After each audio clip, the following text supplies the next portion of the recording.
Mata adalah panglima hati. Segala yang kita kerjakan adalah wujud misteri yang bergejolak dalam hati.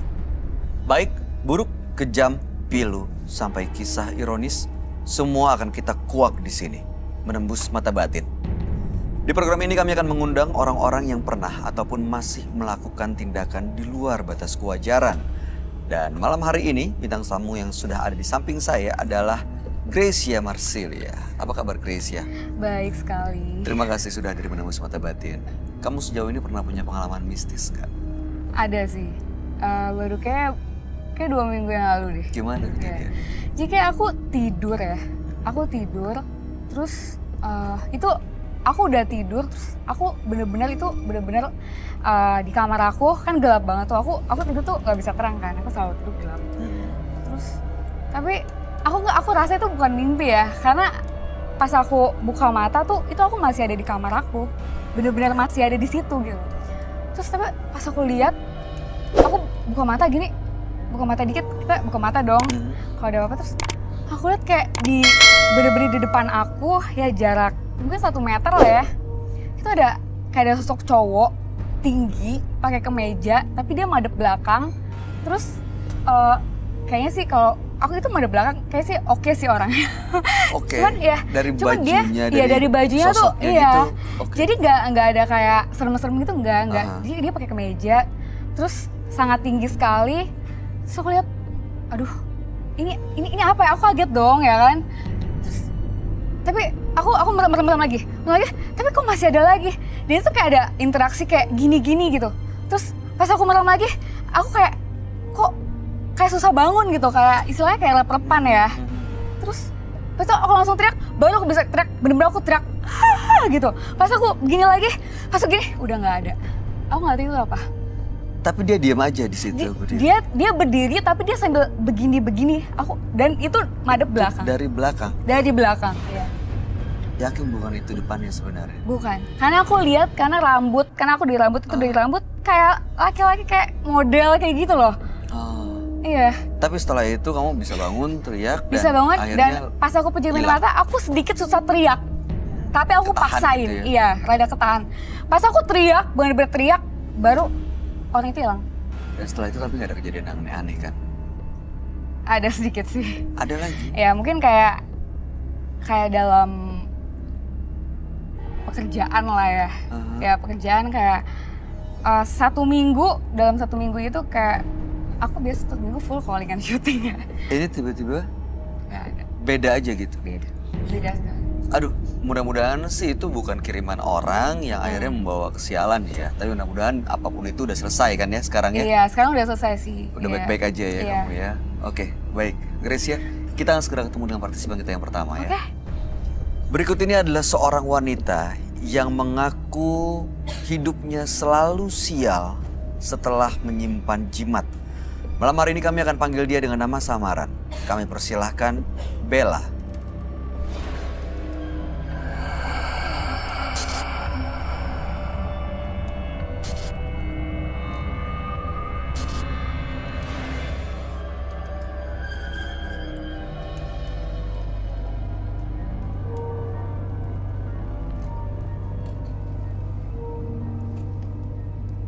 Silakan. Selamat malam Ibu Bella. Malam. Apa yang mau Ibu ceritakan pada kami? Saya mau menceritakan masalah saya pernah beli rumah kan yang saya tempatin. Cuman rumah ini ada yang mau, yaitu iparnya. Terus saya beli. Nah, semenjak saya pindah beli rumah itu, tiba-tiba saya lumpuh selama 3 bulan. Setelah beli rumah itu? Iya. Terus sampai saya tidak kerja tuh. Akhirnya saya berobat, setiap dokter saya datangin katanya tidak apa-apa, sehat gitu. Akhirnya cobalah katanya tolong ke tempat orang yang paranormal katanya gitu. Akhirnya saya coba ke sana, dibawa ke daerah Jawa, Cilacap. Saya sembuh mendadak gitu. Nah udah gitu balik lagi ke Depok. Saya pikir udah sembuh. Balik lagi ke Depok, lumpuh lagi. Akhirnya saya dibawa ke daerah Cirebon. Di situ baru semuanya ketahuan. Apa itu? Katanya ada yang buat, ada yang bikin dari tanah kuburan. Siapa? Tetangga dekat yang ingin rumah saya. Tetangganya ya? Iya. Oke. Apa yang buat ibu datang ke Menembus Mata Saya Batin? datang ke sini, saya tadinya sih antara percaya nggak percaya masalah punya ituan apa pegangan-pegangan gitu. Jimat maksudnya? Nah, soalnya yang saya tahu itu jimat emang ada yang datang sendiri, ada yang boleh dikasih dari orang tua. Nah, udah gitu katanya dia bilang setiap saya mau itu selalu saya nolong orang, alasannya selalu saya yang selalu disalahkan. Jadi saya sering dijolimin orang terus gitu. Baik, mudah-mudahan malam hari ini apapun kesialan yang pernah dialami berakhir saat ini ya. Kami akan ajak Ibu Bella untuk langsung bertemu dengan sahabat kami. Iya. Dia adalah seorang indigo. Kami persilahkan Roy Kiyoshi.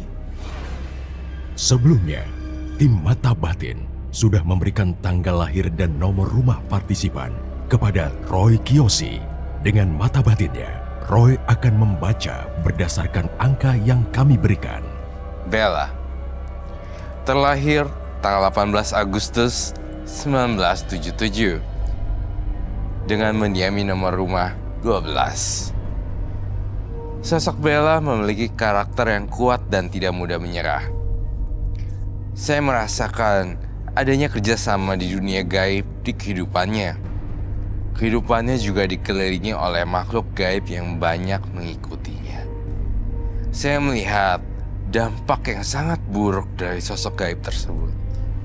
Rasa sial dan penyakit adalah sesuatu yang saat ini selalu berada di tubuh Bella. Saya merasakan sosok siluman ular yang melilit pada Bella. Saya akan membantu memecahkan misteri teka-teki ini pada malam hari ini.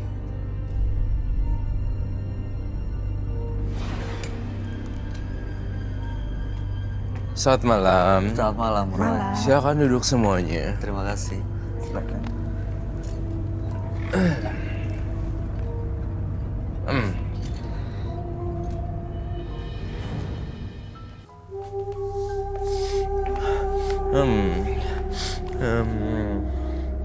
Di sini saya mencium bau kuburan ya, tampaknya.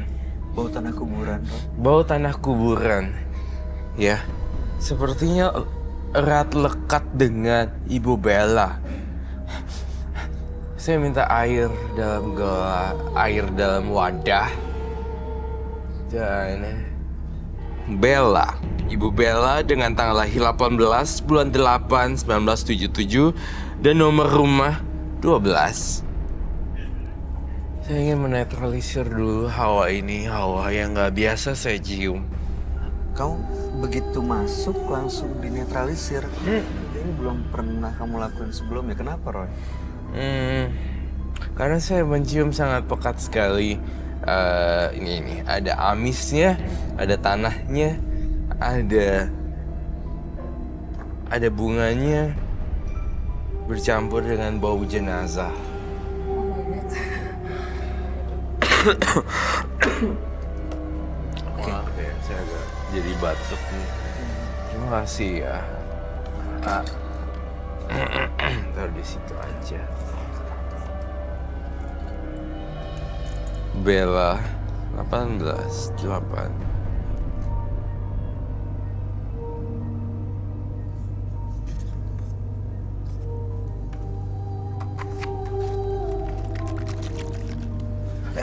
Bu.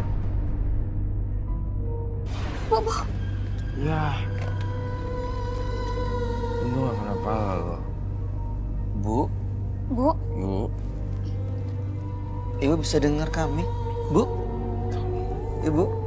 Bu. Ibu? Ibu Bella?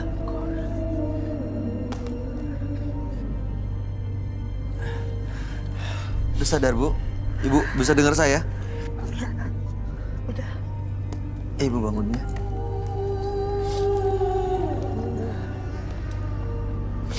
Apa yang Ibu Bella rasain? Kenapa, Bu Bella?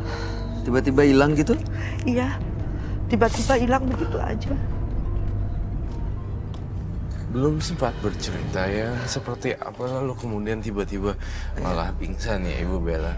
Ini kamu ngeliatnya kenapa, Roy? Begitu tulisan namanya dimasuk dalam air, tiba-tiba langsung ada reaksi di Ibu Bellanya. Sebenarnya Ibu Bella ada yang bersemayam di dalam tubuhnya. Halus. Makhluk halus Apa gitu. bentuknya, Roy? Jadi saya ngerasa, iya, setan-setan yang ada di kuburan seperti itu loh. Bentuknya kayak pocong, kuntilanak. Ada banyak. Baunya khas sekali, kayak apa ya, semacam bau campuran formalin, tanah, Oh my God. Oh, dan jadi kayak kuburan Sedih. baru dong. Iya benar itu. Serius aku langsung merinding loh. jadi kayak kuburan baru kan. Ini Tapi sudah ini saya cuci, semoga mudah-mudahan nggak diganggu lagi. Ibu Bella tadi cerita setelah beli rumah mengalami banyak yang aneh, Iya, sempat aneh-aneh. lumpuh. Lalu kemudian setelah 3 bulan datang ke Lumpuh, dukun, iya. akhirnya sempat sembuh. Sembuh. Dan ada orang yang katanya mengirimkan tanah kuburan ke Ibu Bella ya. Iya. Dan sampai sekarang banyak kejadian aneh, makanya datang Iya, ke Menembus aneh, Mata Batin. iya. Belum lama ini, pas malam Jumat itu di rumah saya banyak ular. Ular? Ya, Ular beneran atau bener. Kecil-kecil banyak banget. Di Ular mana? beneran. Iya. Terus udah dibersihin, ada lagi, dibersihin, ada lagi. Saya lihat rumah kan alhamdulillah bersih gitu. Akhirnya saya ngambil segumpal garam batangan. Hah? Saya baca-baca, saya aur-aurin, alhamdulillah hilang. Abis itu balik lagi berapa hari kemudian? Iya, Itu apa, Roy? Ular jadi-jadian kah? Saya ngerasa itu ular jadi-jadian sih, ular siluman sebenarnya. Saya ingin mencoba mencocokkan cerita Ibu Bella dengan teman-teman ular saya. Jadi aku mau coba berinteraksi antara gangguan yang di rumah Ibu Bella ular dan ular yang piaran-piaran saya. tapi ularnya begitu aja hilangnya. Ularnya sebesar apa dan bentuknya gimana, Bu? Segede-gede jari jempol. Jempol. Ada banyak. Banyak. Warnanya Putih. putih. Iya. Langka dong ular warna putih itu sebenarnya, tapi kamu nggak membunuhnya kan? Enggak. Tapi Ibu, maaf ya, saya mau tanya. Sebelumnya Ibu ada pernah punya masalah sama orang nggak ya? Enggak sama sekali enggak. Nggak pernah ada masalah. Enggak pernah. atau Dia ada- cuman katanya pengen rumah itu aja.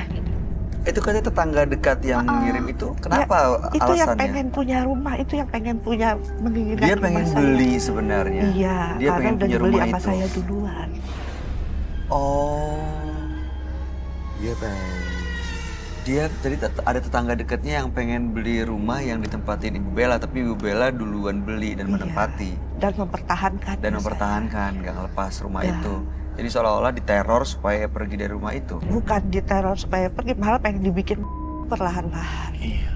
Bisa disebutkan nama tetangganya itu, nama orang tersebut. Nanti kita edit ya. Iya, nanti kita edit. Iya.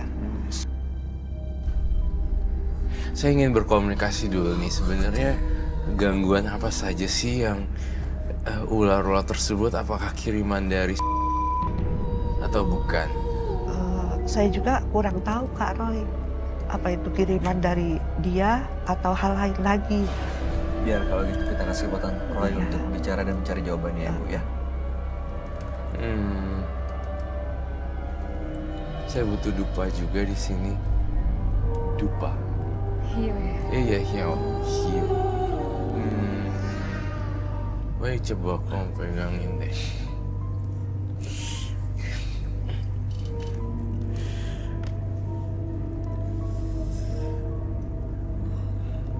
Iya, siluman ular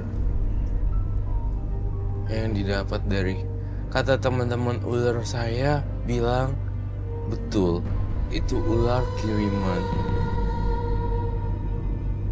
Ya, dari ibu.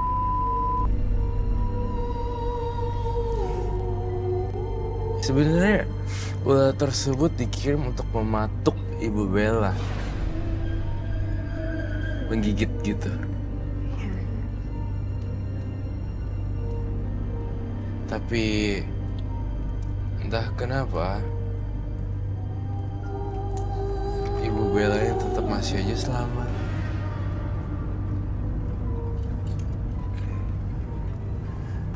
Saya mau nanya teman-teman, Ibu Bella masih diincar. Kamu masih menjadi incaran para siluman-siluman ular untuk dibikin tewas.